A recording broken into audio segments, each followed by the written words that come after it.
Sevgili Hakan Çınar, bize bu muhteşem atölyenizi açtığınız için çok teşekkür ederiz. Heykel eğitimi almaya nasıl ve ne zaman karar verdiniz? Başından başlayalım hikayenizi öğrenmeye. Yani aslında şöyle, resim okumak çok istiyordum ben. Resim yaparken Marmara Üniversitesi'ndeki mermer atölyesinin başındaki Ziyaettin Hoca ile tanıştım. O bana sen gel heykel oku dedi. Bir ay kala sınavlara. Ben dedim tamam olur dedim, geleyim, başlayayım dedim. Öyle yani çok spesifik oldu yani böyle şey değil. Planlı bir şekilde olmadı benim yani. Marmara Üniversitesi'nde Marmara Üniversitesi'nde başladım lisansıma. Sonra yüksek lisans Mimar Sinan Üniversitesi'nde devam ettim.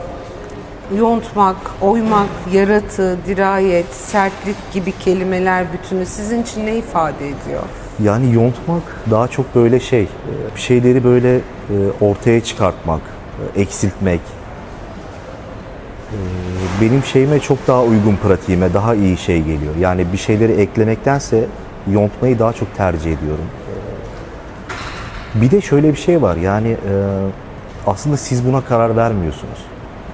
Malzeme sizi çekiyor. Yani sen yont diyor sana. Bir de tabii yontmanın da çok şeyleri var. Mesela mermer yontmak ayrı bir şey, ahşap yontmak ayrı bir şey.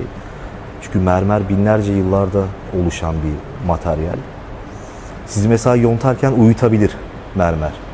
Siz onu yonttukça yontun ister, yontun ister, yontun ister. Böyle Alice Harikalar Diyarı'ndaki gibi böyle uyursunuz yani. Ve durmanız gerektiği yeri bilmeniz gerekiyor.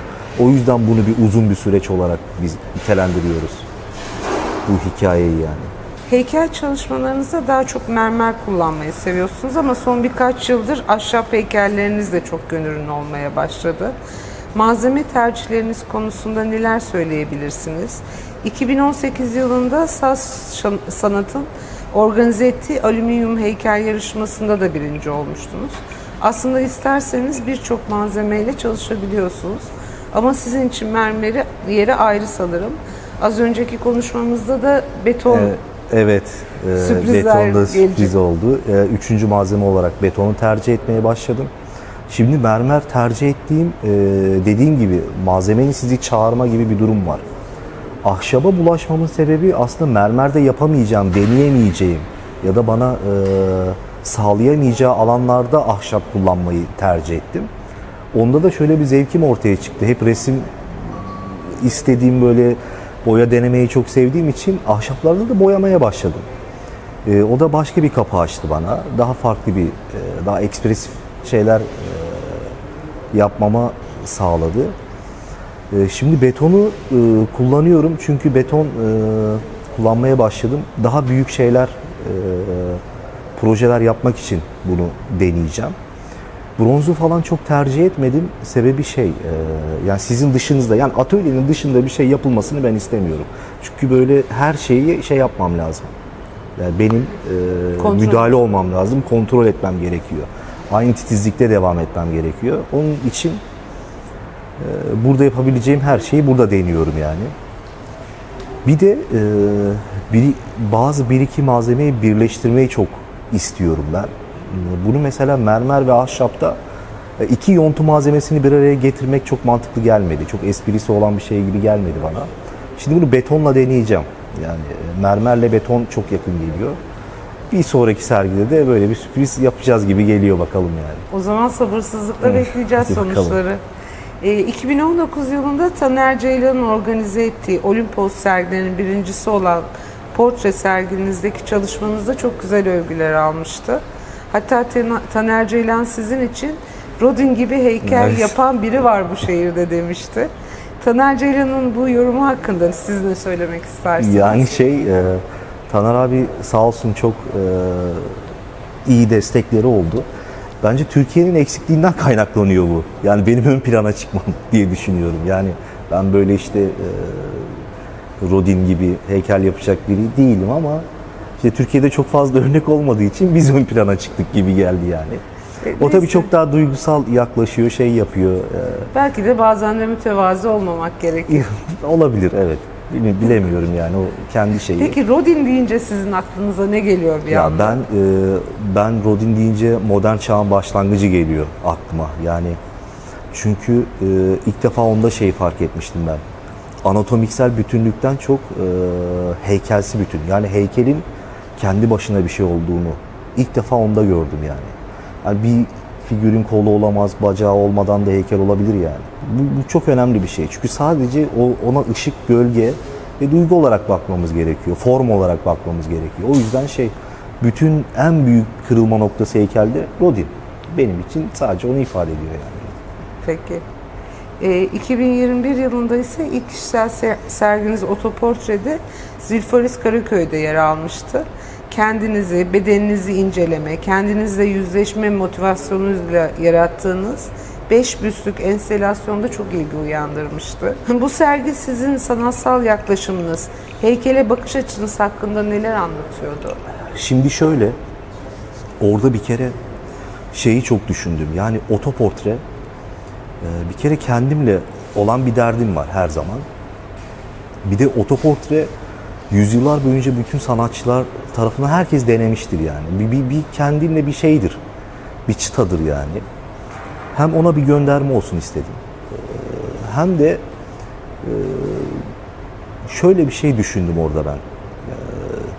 Mekanda seçerken böyle mekanda hep derler ya, bütünleşen, yayılan bir şeyler olsun, entegre olsun falan. Bense tam tersi şey düşünmüştüm. Yani böyle bir anda böyle gökten düşmüş gibi bir şey hissettireyim gibi bir şey hissettim. O yüzden hiç dağıtmadım heykeli. Koca bir kaidede sırayla sergiledim hepsini. Orada da şunu istiyordum. Mekanda bilirsiniz orayı siz de çok iyi. Merdivenlerden yavaş yavaş çıktığınız zaman böyle yavaş yavaş heykel ve koridora girersiniz böyle uzun o sütunların arasında. Uzaktan insanların şunu hissetmesini istedim. Ya burada büyük bir şey var. Bir şey oluyor burada. Gibi bir durum hissetsinler istedim. İşte bir de orada bir önemli biri varmış gibi de algılanmasını istedim. O yüzden de Roma generallerinin, soylularının şeyi gibi altında böyle eski klasik şeyleri de kullanmıştım. Ama böyle yaklaştıkça aslında insanlar şunu fark etti. Yok hayır, bu sanatçının kendisiyle olan bir mücadelesi aslında. Hani olay bu kadar da karışık değil. Oradaki hikaye de kendimizde bazı şeylerden arındırdıktan sonra, yani bayağı yaşadıktan sonra aslında bir şeyleri, öğretim hayatımla ilgili şey olsun, bir sürü yani aile, dışarıdaki ilişkiler, sanat hayatım, üzerindeki bütün şeyi kaldırdıktan sonra karşımda kendimi gördüğüm zaman şunu hissettim. 35 yaşına gelmişim yani. Ve böyle yaşlı, ya orta yaşlı bir adamla karşılaşıyorsunuz. Çocukluğunuza dönmeye çalışırken. Ve orada da şeyi tercih ediyorsunuz. Hem bu arada kendinizi çalışmak çok zor bir süreçmiş. Yani insan kendinden de şey olabiliyor böyle. Ondan sonra olayı o kırılma hikayesine çevirmemin sebebi de aslında orada bir döngü yaratmak. Altındaki o gördüğünüz siyah şey de aslında bir kayık. Kadim zamanlarda o kayık aslında yolculukta kullanılıyor. Öbür dünyaya arasında kapıda kullanılan bir yolculuk. Yani ben sadece böyle çok karışık değil yani çok basit bir şeyi nasıl anlatabilirimin üzerinde daha fazla çalışarak bu şekilde bir sergi oluşturdum yani. Peki. Mehmet Emin Ağa Yalısı'nın bahçesinden Boğaz'ı selamlayan mermer İstanbul heykelini 2022 yılında Taner Ceylan'ın Aheste Çek Kürekleri Mehtap Uyanmasın sergisi için birlikte tasarlamıştınız ve herkes bu heykeli çok sevdi. Bu heykelin oluşum süreci konusunda neler söyleyebilirsiniz? Kontraposta duruşu tercihinizi İtalyan heykel ustalarına bir saygı duruşu olarak yorumlayabilir miyiz? Yoksa özel bir nedeni mi var? Şimdi şöyle, aslında Taner abinin bir rüyasından ortaya çıktı bu heykel. Biraz da o daha küçük boyutlarda bir şey istiyordu. Ben dedi böyle bir rüya gördüm ve bunu bir heykele çevirelim. Ben dedim ki bu heykel mermer olmalı ve bu heykeli gerçekten büyük yapalım dedim abi. O da sağ olsun kabul etti. Ya o süreç zaten çok uzun bir süreçti bizim ama tamamıyla Taner Ceylan'ın kontrolünde önce çıplak bir şekilde modellendi. Tamamen klasik yöntemler kullanılarak bir sürü yani 20'den fazla modeli çıktı o işin. Şimdi oradaki duruş aslında şöyle bir küstahlık duruşu gibi algılanmak istedi. Yani burnu havada. Yani bir İstanbul o işte, evet yani. İstanbul'un o şeyini Taner abi çok iyi anlatıyor tabii o şeyde. O küstahlığından, o rahatlığıyla, burnu havada olması, boyutunun ona göre ayarlanması hep onunla alakalı bir şey. Tabii ki poz çok klasik bir poz yani. Orada da tabii önemli sanat tarihinden çok fazla yardım aldık yani. Öyle Evet. söyleyeyim diyeyim yani. Ama çok Saygı başarılı bir niyetiyle. Çok teşekkür heykeldi. ederim. Çok sağ olun. Hala herkes severek hatırlıyor. Sağ olun. Teşekkürler. Bir röportajınızda yaptığım bütün heykeller benim otoportrem aslında açıklamasını yapmışsınız. Hala heykellerinizde kendi bedeninizin temsiline yer veriyor musunuz? Şöyle ben kendimden kurtulamıyorum. Öyle söyleyeyim size. Yani aslında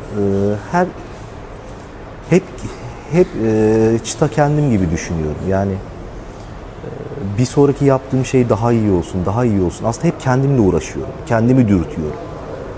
Kendimi disipline etmeye çalışıyorum.